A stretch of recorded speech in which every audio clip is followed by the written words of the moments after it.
facial recognition cameras that are able to instantly put a face to a name. Now, the Chinese are also ranked. 红色是表示你的专注力显示得很高。 Teachers at this primary school in China 蓝色是走神了。 know exactly when someone isn't paying attention. 白色就是你可能跟网络还没有连接好。 These headbands measure each student's level of concentration. The information is then directly sent to the teacher's computer and to parents. China has big plans to become a global leader in artificial intelligence. It has enabled a cashless economy where people make purchases with their faces. A giant network of surveillance cameras with facial recognition helps police monitor citizens. Meanwhile, some schools offer glimpses of what the future of high-tech education in the country might look like. 做出选择吧 Good job! Classrooms have robots that analyze students' health and engagement levels. Students wear uniforms with chips that track their locations. There are even surveillance cameras that monitor how often students check their phones or yawn during classes. These gadgets have alarmed Chinese netizens. But schools say it wasn't hard for them getting parental consent to enroll kids into what is one of the world's largest experiments in AI education. A program that's supposed to boost students' grades while also feeding powerful algorithms. 为了就是国家的这个研究呀、发展呀，我觉得是没有问题的。 The government has poured billions of dollars into the project, bringing together tech giants, startups, and schools. We got exclusive access to a primary school a few hours outside of Shanghai. 同学们早上好。 To see firsthand how AI tech is being used in the classroom. For this 5th grade class, the day begins with putting on a brainwave sensing gadget. Students then practice meditating. 现在想象我们眉心有一点柔和的光芒绽放。 The device is made in China and has 3 electrodes, 2 behind the ears and 1 on the forehead. These sensors pick up electrical signals sent by neurons in the brain. The neural data is then sent in real time to the teacher's computer. So while students are solving math problems, a teacher can quickly find out who's paying attention and who's not. 说明这段时间他是有点在那走神的。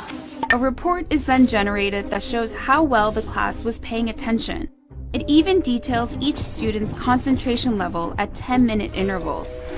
It's then sent to a chat group for parents. 就是他可以看到每个人的评分。 The reports are detailed, but whether these devices really work and what they exactly measure isn't as clear.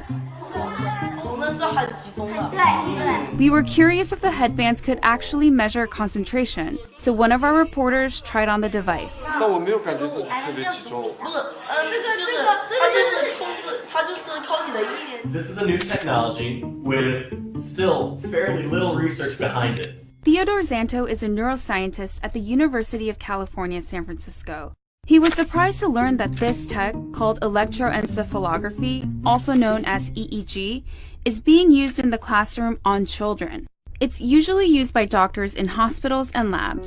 EEG is very susceptible to artifacts. And so if you are itchy or just a little fidgety, or the EEG wasn't set up properly so that the electrodes didn't have a good contact, affects the signal.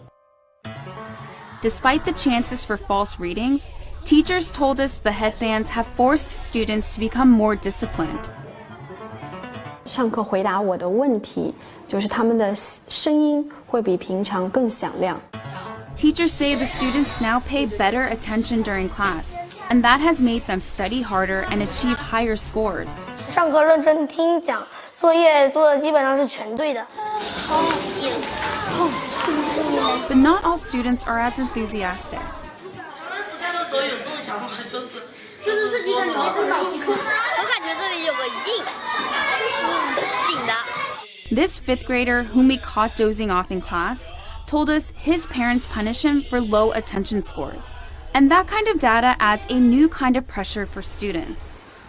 想啊，如果在一次考试全班人都考了95分以上，就你考了一个85，你会不会感觉你有一种Companies we interviewed said the data can go to government-funded research projects. We spoke to parents who were unclear about where the data ended up, and they didn't seem to care too much. Santos says there's likely no privacy protection at all. In a classroom, if you're trying to make an assessment of an individual student, you really can't anonymize it. Experts and citizens alike are sounding alarms about various aspects of the country's huge push into artificial intelligence. These classrooms are laboratories for future generations. And while these new tools may potentially help some 200 million students raise their grades, just how this all works out won't be apparent until they become adult citizens.